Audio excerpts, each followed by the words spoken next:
Hello, and in this video today, we're going to talk about how to rent an apartment. Now, I don't do a ton of rentals, but I've been doing them for a very long time, and I'm always sort of amazed at the routine mistakes that I see tenants make when they're applying for an apartment. So, if you don't want to be the person that's making those mistakes, this is a great video for you. So, if you're having trouble getting an apartment and you're not quite sure why, hopefully I'll be able to uncover some of the reasons why you're getting stuck. Some markets, renting a home is very competitive, either an apartment or a home or whatever. In some markets, it's just really competitive. If it's competitive, then you should, have a basic understanding about the metrics that someone might be looking for. So, in terms of income or credit or debt. So, not going to go a ton into that. Really, we're just going to talk about the overall process. But if you have some questions, feel free to leave them in the comments. But tenants will often meet with landlords in person, but most of the time they meet with either property managers or real estate agents that are helping the landlord find a tenant. And as I mentioned, I usually see tenants make very basic mistakes, and we are going to start to talk about those. So, for those who don't know me, I'm Matt Heisler. I am the broker owner of Vanderbilt Properties here in Massachusetts, and I've been selling and/or renting real estate for over 22 years. So, the first step that any tenant is going to want to do is you want to get organized. Okay. Can't tell you how many times they come in and they're not organized. Okay. And you want to be. Okay. Because if you're organized, then it makes you look like a good, responsible tenant who's going to pay the landlord on time. And make no mistake, the number one thing the landlord is looking for is to make sure that you are going to pay him on time. So now you may say, well, I'm not really meeting with the landlord, I'm meeting with the agent. Well, what do you think the agent is going to tell the landlord if, they're thinking that you're not going to be able to pay? Well, they're not going to tell him anything good.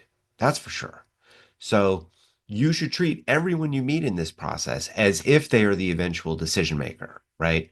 And that means you need to be organized and at least look organized, okay? So I recommend to tenants that they create what I call a landlord package, okay? It's got a sample application. You may have to do another one, but it has at least one application in there.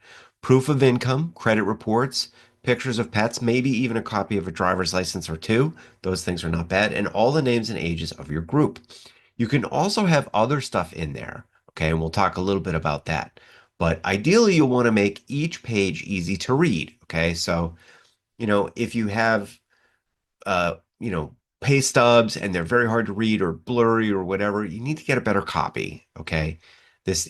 Ideally, remember, every time a landlord goes through an application, he wants to do it as quick as possible. This it's generally not fun for him.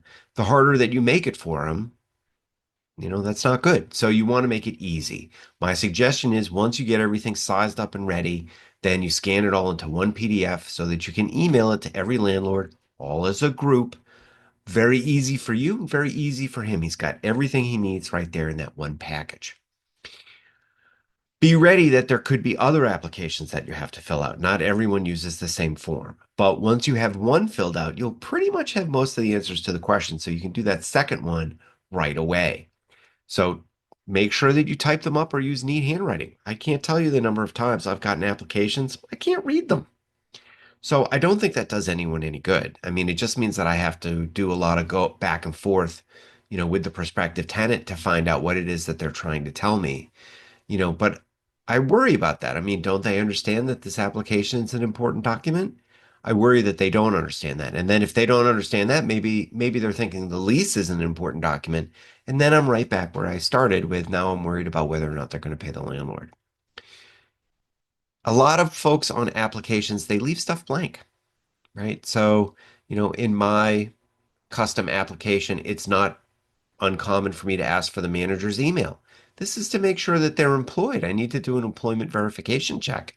So, I mean, sometimes I do that because I'm just trying to check, how much of it is salary, how much of it is commission. There's good reasons for me to talk to your boss. I know you don't want to, but here I am. I'm asking you for that information, and it may be important later. So another thing I would definitely suggest, again, if you're doing the whole packet, you don't want to exaggerate or embellish a lot of stuff. If you make, $6,000 a month, you shouldn't put 6,500, right? I mean, the pay stub is sort of going to sort that out, and that's right there in your packet. So they're looking for people a lot of times who will tell them the truth, and they're just looking for the straight information about what your financial situation is. And if you're careful and smart about it, then that's exactly what you can give them.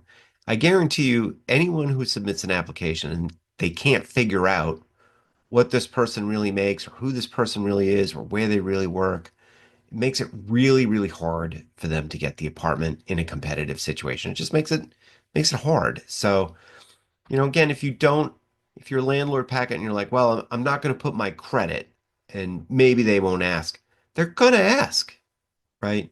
If your credit is bad, and we're going to talk about this in the second step, you need to know your weaknesses. Most tenants have blemishes in their application. This is just how it is. And I know some landlords aren't going to rent to you because of those blemishes. Some of them are going to say, oh, you're a smoker? No. Oh, you have pets? No. You have bad credit? No, I'm not going to rent to you. Okay. And at the end of the day, these are things that they have choices about. They can decide whether or not to rent to you on that basis. But a lot of other landlords understand that the tenant market has people on there that aren't perfect on paper. There's nothing wrong with that. Most people end up there sooner or later. So if you do have a blemish on your application, though, in a position where you have it handled, okay? Just because you have bad credit doesn't mean that you have bad income, right? So highlight your income in a letter. I know that I have bad credit, but the reason is because XYZ. It's very common for me. I see applications where someone's gotten divorced. That usually trashes their credit, but I don't really hold that against them. They had good credit before, they'll have good credit again. Really, to me, it's all about the income. But there's all sorts of reasons you might have bad credit. And a lot of times landlords are just looking for a good reason why. A lot of landlords are looking for a reason to rent to you. Try to give them one, right? So, I mean, if you have a pet, agree to pet insurance up front. Have the pet's vaccination history. Have pictures of the pet, right? Like these are the things the landlords are going to want to know. And if you can make it easy for them to find out this information, then you're making it easier for them to say yes. So think about putting these things in your packet specifically to handle your weaknesses. For the third step, if you're going to meet the landlord or the rep, okay, when you ask to see the unit, offer in the very first email several times that you would like to see it. Okay. Tuesday at 3, Thursday at 4, Saturday at 2. This is what you want to do. Okay. Don't say I'd like to see the unit because they're going to ask you when. So offer times. Okay. Make it easy for them. Okay. Make sure that you agree at least one day in advance for when you're going to be there. This is not something you want to be doing at 10 o'clock and saying, I'll see you there in an hour. It's not really what you want to do. You have to assume that the other person, the landlord or rep, is in the middle of something. Help them out by allowing them to schedule their day so that everyone can do this in an efficient manner. Okay? If you can't make it, please let the person you're meeting know so that they don't go out to the unit and then find out you're not going to show up. If you don't show up and you didn't tell them, you're not going to get it. Okay. I don't care what your excuse is. Okay. They're not going to forget that you didn't make it and couldn't be bothered to text them, I'm not coming. Okay.